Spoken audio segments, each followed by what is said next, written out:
开始我们进行全市的大消毒那针对这个人潮聚集的地方公共场所，像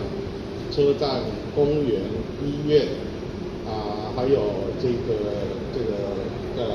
集会场所夜市、市场等等展开全面性的这个大消毒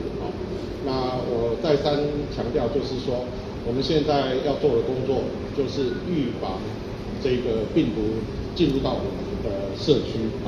那从台北、芦洲跟宜兰、基隆尤其是万华的相关的这种群聚的社区感染的事件，这个显示这一次的疫情是非常的一个严峻所以我想我们市政府会用最严谨的一个态度对于不管是环境的大消毒，那各方面相关的这个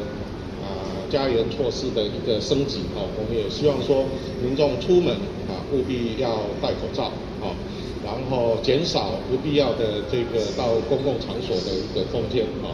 那尤其假如没有办法保持社交距离那相关的这个活动尽量能够取消。那市政府的所有的大型活动也已经取消那相关等一下我们还会有进一步的这个相关的这个措施。那在11点的防疫会议之后，我们会立刻向所有的市民朋友做报告总之还是要提醒这一次的英国变种病毒所带来的，不管是在北部地区，或者是这个我们也看到都是一些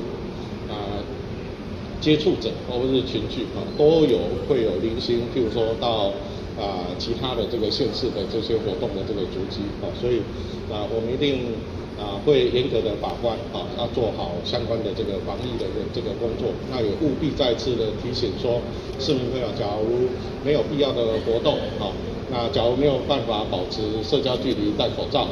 落实实名制，那这个请民众这个能够尽量减少到人潮聚集的地方